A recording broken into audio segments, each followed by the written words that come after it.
مقام اپنے اپنے مقام پہ ہوتے ہیں۔ تو قرآن پاک کا اگر ظاہر دیکھا جائے تو اس کا مفہوم ایک عام شخص کے لیے جو ہے وہ اور ہوگا، اور ایک خاص شخص کے لیے اور ہوگا۔ اس کی مثال میں یوں دیتا ہوں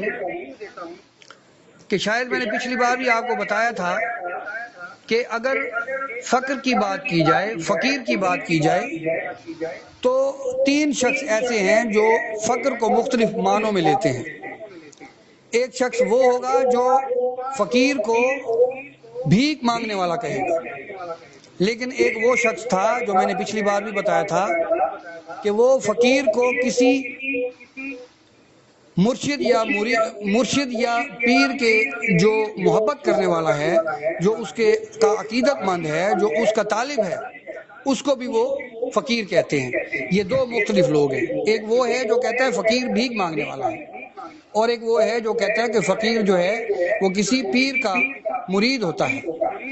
لیکن ایک اعلیٰ دماغ والا، ایک اعلیٰ نسبت والا شخص جو آقا علیہ الصلوۃ والسلام سے محبت کرتا ہے اور معرفت کو جانتا ہے، تو اس نے اس فقیر کا مطلب کیا بیان کیا؟ وہ حدیث مبارکہ تھی، الفقر فخری والفقر منی،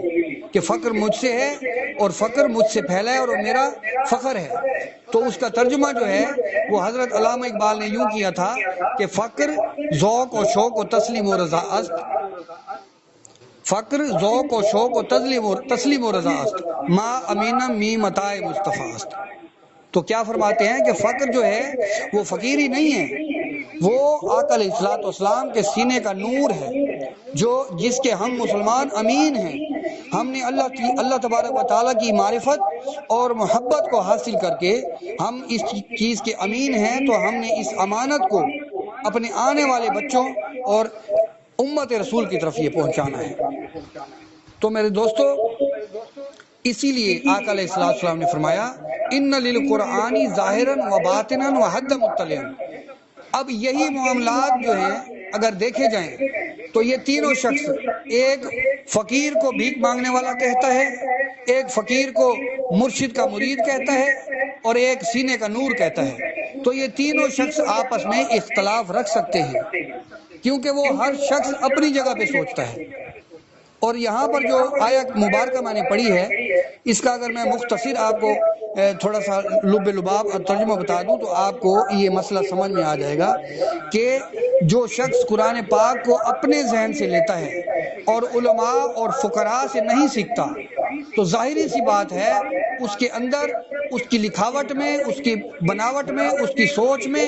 اس کی تقریر میں، اس کے بیان میں اثر ہوگا، فرق ہوگا۔ ایک فقیر کی تقریر میں فرق ہوگا اور ایک عام جو شخص ہوگا اس کے ترجمے اور تقریر میں فرق ہوگا۔ یہاں پر میں بتاؤں وما نقموا الا ان اغناهم اللہ ورسولہ من فضلہ، اللہ اور اللہ کے رسول نے ان کو اپنے فضل سے غنی کر دیا۔ دیکھیے، میں اس کی مکمل تفسیر میں نہیں جاتا، کیونکہ کہنے یہ چاہتے ہیں کہ جو کفار تھے انہوں نے بد عہدی کی، مگر انہوں نے یہ نہ سوچا کہ اللہ اور اللہ کے رسول نے اپنے فضل سے ان کو غنی کر دیا۔ اب اس میں بہت اعلیٰ نقطے کی بات کیا ہے وہ دیکھیں، وہ یہ ہے کہ جب اللہ اور اللہ کے رسول کی بات کی جاتی ہے تو یہ دو شخصیتیں ہیں، یعنی یہ مثنیٰ ہے، اس کو ہم تثنیہ کہتے ہیں، یہ دو ہیں اشخاص، یہ اشخاص تو نہیں کہہ سکتے مگر یہ دو ہستیاں ہیں، اور آگے جا کے فضل ہی کا واحد صیغہ جو ہے وہ جو ہے نا استعمال ہوا ہے۔ اب یہاں پر میں آپ کو یہ نقطہ سمجھانا بڑا مشکل ہے، لیکن میں آپ کو یہ سمجھاتا ہوں کہ پیچھے اگر دو نام ہیں، اللہ اور اللہ کا رسول ہے، تو من فضل ہی، یہ فضل ایک کیوں بیان کیا گیا؟ اللہ اور اللہ کے رسول کا فضل جو ہے وہ ایک ہی ہے۔ دیکھیے، میں بتا دوں آپ کو، دوسرے طریقے سے بتاؤں، اللہ کا فضل اور اللہ کے رسول کا فضل، اگر یہ دو اشخاص ہیں، اگر یہ دو ہستیاں ہیں تو لفظ آنا چاہیے تھا فضل ما، لیکن یہاں پر استعمال ہوا فضل ہی، من فضل ہی۔ تو اللہ تبارک و تعالیٰ یہ کہنا چاہتا ہے کہ اے انسانوں، جو میں نے عطا کیا وہ سمجھ لو کہ میرے محبوب نے عطا کیا، اور جو میرے محبوب نے عطا کیا تو سمجھ لو کہ یہ میں نے عطا کیا۔ دیکھیے اس کی مثال ہم ایک اور سادہ طریقے سے دیتے ہیں۔ اگر ایک شخص ہے اسلم اور دوسرا شخص ہے محمد، تو ان دونوں کی اگر کتاب پڑھی ہے تو ہم یہ کہیں گے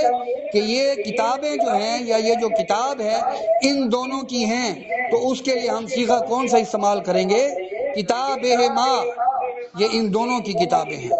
یہ ان دونوں کی ایک کتاب ہے، یا ان دونوں کی دو کتابیں ہیں، یا ان دونوں کی ایک ہی کتاب ہے، تو ہم کہیں گے کتابہما۔ لیکن اللہ تبارک و تعالیٰ کی ذات کی شناسائی دیکھیں، اپنے محبوب کی اس کی محبت دیکھیں، وہ کیا کہنا چاہتا ہے؟ وہ کہتا ہے کہ میرے محبوب کا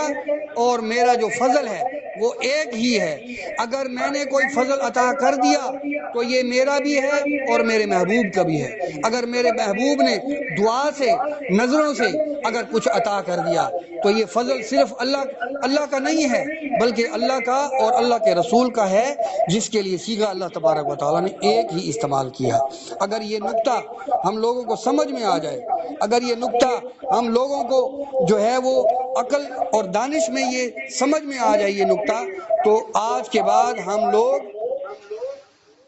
شرک اور بدعت کا نام ہی نہیں لیں گے۔ دیکھیے بہت اعلیٰ بات ہے کہ جو عطا کیا وہ اللہ نے کیا تو اللہ کے رسول نے بھی کیا، اور جو رسول نے کیا وہ اللہ نے بھی کیا۔ تو اللہ تبارک و تعالیٰ ہمیں سمجھ عطا فرمائے۔ اور یہ ذکر جو ہے اللہ تبارک و تعالیٰ کا ذکر جو ہم کرتے ہیں، یہ چاہے ہم جہری ذکر کریں یا ہم یہ ذکر خفی کریں، دیکھیے جب ہم محبت سے اللہ اللہ اللہ کا نام لیتے ہیں یا پھر ہم کلمے کا ورد کرتے ہیں، تو اس سے کیا ہوتا ہے یہ سمجھنے کی بات ہے۔ جب ہم اللہ اللہ کریں گے تو ہماری زبان بھی اللہ اللہ کرے گی، اور ہمارا دل بھی جب ہم دل سے اللہ اللہ کریں گے تو یہ ہمارے دلوں میں ایک نور کا قطرہ بنے گا۔ جب ہم اللہ اللہ اللہ ضرب لگا کے کریں دل پہ یا ضرب نہ بھی لگا کے کریں تو ایک نور کا قطرہ بنتا ہے۔ اور اگر مسلسل ہم لا الہ الا اللہ لا الہ الا اللہ لا الہ الا اللہ کہتے ہیں اور اللہ تبارک و تعالیٰ کا اسم مبارک جو ہے وہ تصور کے ساتھ جب ہم اللہ اللہ اللہ کہتے ہیں تو یہ جو قطرہ نور کا بنتا ہے یہ ہماری زبان سے، سانسوں سے اس قطرے کا نور باہر بھی نکلتا ہے، ہمارے دلوں میں بھی یہ شامل ہوتا ہے، اور یہ ہمارے خون میں بھی شامل ہوتا ہے، اور یہ غیرت ایمانی پیدا کرتا ہے، یہ ایمان پیدا کرتا ہے، اللہ اور اللہ کے رسول کی محبت پیدا کرتا ہے، یہ شناسائی پیدا کرتا ہے، یہ حق اور سچ بات کا ہمیں جو ہے وہ احساس دلاتا ہے کہ حق کیا ہے اور یہ سچ کیا ہے۔ دیکھیے پہلے بھی میں نے ایک دفعہ آپ کو بتایا تھا کہ اللہ تبارک و تعالیٰ نے قرآن پاک میں فرمایا ہے کہ دل اندھے ہوتے ہیں مگر وہ دل آنکھوں والا ہوتا ہے جس کو اللہ تبارک و تعالیٰ اپنی بصیرت عطا فرما دے۔ اللہ تبارک و تعالیٰ ہمیں سمجھ عطا فرمائے۔ میں بالکل مختصر ٹائم میں جو ہے نا ایک دو نکات بیان کرنا چاہتا تھا، باقی آپ اپنی محفل کو جاری رکھیے۔ اللہ تبارک و تعالیٰ آپ لوگوں کو آباد فرمائے۔ وما علینا الا البلاغ۔